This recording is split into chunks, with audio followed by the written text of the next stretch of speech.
The next keynote will be delivered by Ms. Leslie Shannon, Head of Ecosystem and Trend Scout in Nokia, entitled The Metaverse and 5G. It's my great pleasure to be here in Dubai. My role within Nokia is I'm the head of our trend scouting department. I'm located in Silicon Valley, and my function is to look at the industries that are adjacent to telecommunications that are developing new things that will require some kind of telecommunications support, and then to understand these and understand what support is going to be necessary, and then communicate that to both our own company, Nokia, and to our customers, so we can all make sure that we're building the networks that are going to be expected by these new industries. And so in this role, I've actually been looking at the metaverse and the related technologies of augmented reality and virtual reality for about the last 5 years. And so I want to share with you very quickly the kinds of things that I'm seeing, because one of the fundamental questions that we get asked by customers is, what is the metaverse? And what does telecommunications have to do with it? And where are the opportunities? And so I'm going to attempt to give a really short answer to those questions to you right now. So first of all, the question, what is the metaverse? Well, Matthew Ball, the Canadian venture capitalist, who's credited with being one of the most innovative thinkers about the metaverse, in his book that came out earlier this year, The Metaverse, his short definition is, it's the real-time, immersive 3D internet. Now, as it happens, I don't agree with Matthew. And I actually have just written my own book about the metaverse that's going to be published in a couple of months. And so, and let me take you through some of what we see in the metaverse, and then I'll be able to explain better why I disagree with Matthew's definition. But for right now, let's look at some of the aspects of the metaverse that are indeed real-time 3D immersive. And so I want to do a little education here before I get to the main center of things. So there's 4 main categories of metaverse-type experience where you're dealing with the fully digital environment and you are an avatar in that environment. And one of the first categories is Decentraland. Effectively the blockchain and the Web3 metaverse. These tend to be worlds that are focused on ownership. And examples here are Decentraland, Somnium Space, the Sandbox. And it's about, these worlds are really about money. They're about buying land and hoping that it appreciates, about trading NFTs, hoping that they appreciate, and yeah, money. Now contrast this greatly with the whole gaming metaverse. And so these are the areas, Roblox, Fortnite, Minecraft. These are very different. The competition and play elements are really important. And while gaming, may not strike everyone as, the metaverse, the reality is that almost all of our children are being trained by these games to think of themselves as being a digital being interacting in a fully digital world with other digital people, and to have those interactions have meaning. And so for many of us who are a little bit older, or a lot older, it might seem strange, the authenticity of yourself as a digital being. That is not strange to anyone under 25 anywhere in the world. So it's really important to keep an eye on the gaming metaverse because of the deep training that it is doing of our young people. Now, then we get to the social metaverses like AltSpace, Rec Room, VR Chat. These are really about presence, about coming together with other people, either friends that you already have that you know in the physical world, or people you haven't met yet that you do meet there. And doing things like, in this case, watching a basketball game, or going and playing ping pong together, or bowling, or, there's just a million different things you can do in these metaverses. And then the last one in this category is really the enterprise metaverse. And getting together, I've given a lot of presentations in AltSpace. I've given a lot of presentations and been in the audience for a lot of conferences in Verbella. And this is a picture from Verbella, for example. And it's astonishing how similar the experience is to being an avatar presenting to a room full of avatars to this experience right now today. We really all could be doing this fully in the metaverse, and that would have actually been a little more sustainable in terms of my flying here, but that's another story. I'm actually really pleased to see that EY is one of the main sponsors here. I've actually spoken with EY, and they've shown me their own internal metaverse, and I have to say, it's extremely impressive. So EY people, I really love what you're doing with the metaverse. That's me personally, not Nokia speaking, but you're doing great stuff. Now, one more thing before I look at kind of a connectivity view of the metaverse. One thing that's extremely important to understand about virtual reality headsets, because there's some misunderstandings about how the headsets are work and what their relationship to communication technology is. There are two main categories of VR headsets. We have the consumer ones and we have the enterprise ones. Very different price points, very different kind of structure. But the thing that they all have in common is that they use optical tracking between the headsets and the hand devices. And so you can see, here on the Pico one here, the camera's here, the camera's there. They're actually used to be able to track those hand trackers. Now, okay, that's interesting. Why do I care? Well, that means because it's an optical connection, the one thing that VR headsets cannot handle is sunlight. All virtual reality headsets are allergic to sunlight because that disrupts that visual connection between the headset and the hand trackers. Now, I use virtual reality for at least an hour every day because I do all my fitness in VR, and I can tell, after I put on my VR headset, if the sun happens to start coming through one of the windows in the room where I'm doing my VR, I can tell because suddenly one of my hands is gone in virtual reality because the tracking has actually been disrupted by the sunlight. Now, why this is important is that if you think about where 5G exists, which is largely outdoors, and if you then think about where virtual reality headsets are used, that's largely indoors. And in fact, not only indoors, but away from windows indoors because of the effect of sunlight on the hand tracking. That means that the overlap between where 5G is and where VR headsets can function is not big. And it is for this reason that there are currently no native 5G-enabled VR headsets on the market anywhere. And there never will be. One of the things that I have run into a great misunderstanding about, both out in the telco world and even within Nokia, is the misunderstanding that somehow virtual reality headsets are going to be powering a lot of 5G traffic. No. No. All virtual reality headsets, because they need to work deep indoors, run on Wi-Fi. And they will always run on Wi-Fi. Now, if you want to make one into a 5G capable one for an enterprise solution that maybe has a private 5G network, you can do that by adding a 5G dongle onto the headset. That is entirely possible, and that is being done a lot for a lot of enterprise engagements. But you have to do it. There is no driver whatsoever for commercial VR headset manufacturers to make a 5G-enabled headset. So that's something we all need to understand. VR is powered by Wi-Fi, and 99% of the cases always will be. Okay, so with that having been said, now let's look specifically at the different metaverse cases, and first I want to go through the major hardware types that each one runs on, and then I'm going to look at the connectivity. And so if we start off with that Web3 kind of blockchain, almost all of those, Somnium Space is the one exception, run on PC.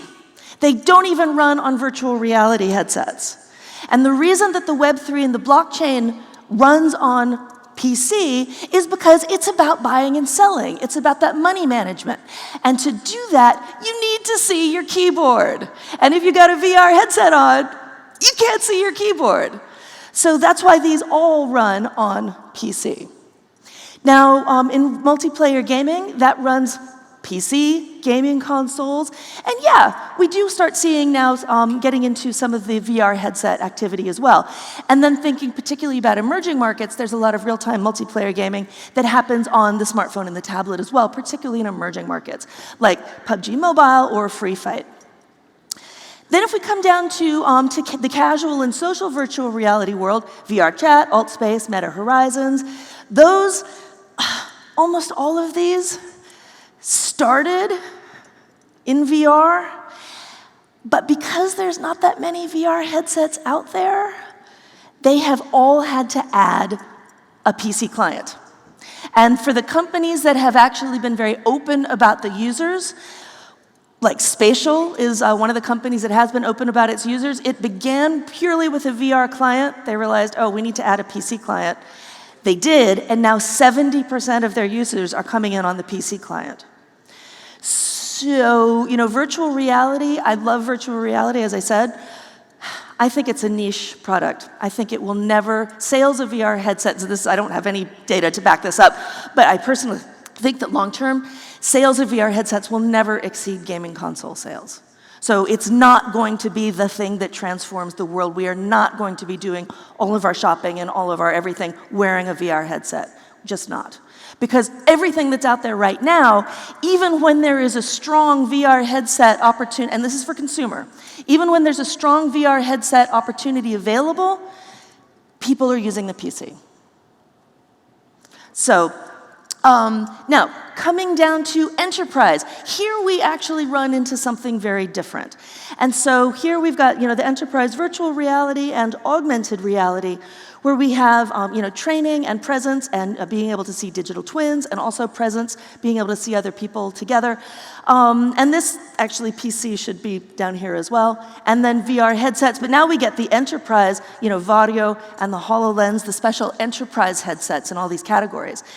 This is actually a huge business that has been really just accelerated by COVID in a magnificent way, because presence was so difficult during the COVID period. And so this is going, these are actually very strong. And then consumer augmented reality. You know what? Snap and Instagram filters are training people to get used to the idea of combining the digital world with their physical world all the time. And in fact, if I were to change this slide to show the number of people who are using each category, this one is by far the biggest. Because we've got over 1 billion people who use Instagram and Snap filters on their phones every day. But then we've got over here, the consumer AR headset. Like, okay, we're gonna have to see what Apple does here. This one's gonna be very interesting. Now, all right, so that's the understanding of the hardware that's out there. Now let's overlay connectivity needs.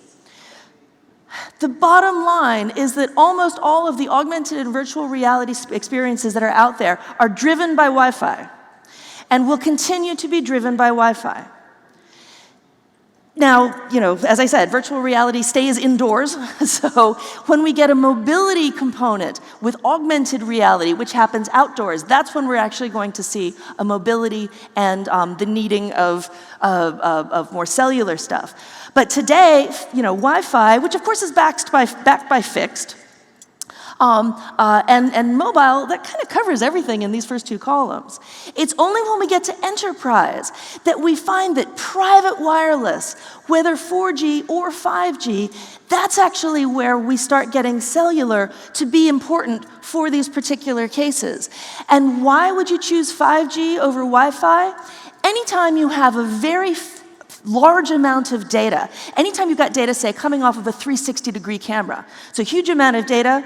If you need security, or if you need a guaranteed connectivity stream that doesn't falter, those are the three places in which 5G is better than Wi-Fi. And those are the selling points for an enterprise to have a private 5G network that actually runs with a headset, whether AR or VR. And I've got a lot of examples of those use cases that are already out there today. If you're interested in hearing more about those, come find me. I'll be around for today and tomorrow, and I can talk to you about the specific use cases. But then the last question is, the consumer augmented reality.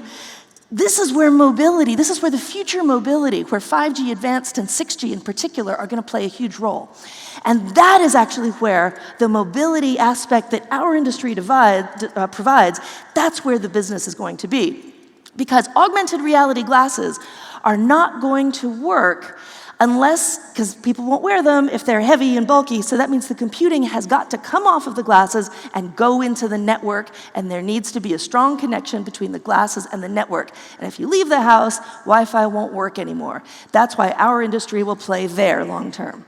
So if we look at the connectivity, opportunities presented specifically by the metaverse, right now, it's focused on providing good Wi-Fi for consumers, and so that actually is a very strong story for fiber and for fixed wireless access. On the enterprise side, it's the private wireless, the 5G connections, where you have to put the dongle on the headset yourself, but once you do that, then you've got the opportunity to have some really good solutions for enterprise. But the big one, the big potential one long term, is the shifting of us from looking at smartphones all the time to actually having the digital enhancements, the information that we're currently getting from our smartphone, to come into our world and be integrated with the physical world around us as we experience it. And that's what consumer augmented reality glasses are going to do. And by 2030, we will be shifting from a smartphone to these glasses. And it will be a huge opportunity for our industry. Now, very, very quickly, because I'm out of time, one of the questions that I get is, how are people going to start wearing these things on their head? Come on, really? Well, if we think about mobile phones, the original mobile phones did a single thing. They let you take a phone call. And because it was a useful thing, people carried these phones. And then as more people carried these phones, that put money into the industry, and they were able to then develop more functionality that then attracted more people, and it was a positive cycle, a virtuous cycle. And that's actually how I think that consumer XR headsets are going to develop. All we need is one strong use case to make this thing start.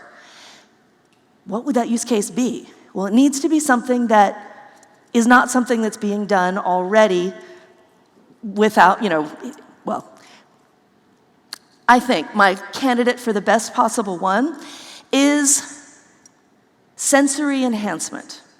Now, at Google's developer conference earlier this year in May, at the end of the conference, they dropped a video with no commentary whatsoever. So we don't know the stage of development or product or anything like that. But it was a pair of glasses that had no wires attached. So the guess is it's Bluetooth to a smartphone. That's what our industry is guessing. That do real-time subtitles for what people are saying to you around you at any given time. Now, I know from my work as a trend scout that if new technology takes off, it can't just be cool, it has to solve a problem. And the problem here is, particularly for people who can't hear very well, or because this is Google, they have the whole resources of Google Translate. So not just getting subtitles of what people are saying, but getting translated subtitles of what people are saying. Here I am in Dubai. I would love to have glasses that could give me subtitles for people who are speaking Arabic. That would actually be a very problem-solving thing. Now, I know I can get that with my smartphone, but if I have my smartphone, it's taking up one of my hands. This is a hands-free way of having a better understanding of the world around you. It solves a problem, and all it takes is one use case for people to start wearing a headset like this, and then we start getting more functionality. And before you know it, 10 years have passed, and we're wearing these instead of looking at our phones all the time.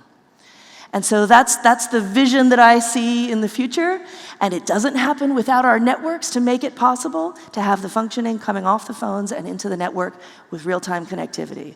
This is a really exciting time. This is a really brilliant kind of thing, and I want to thank you very much for coming along this ride. We're all gonna be having a very exciting time over the next decade together.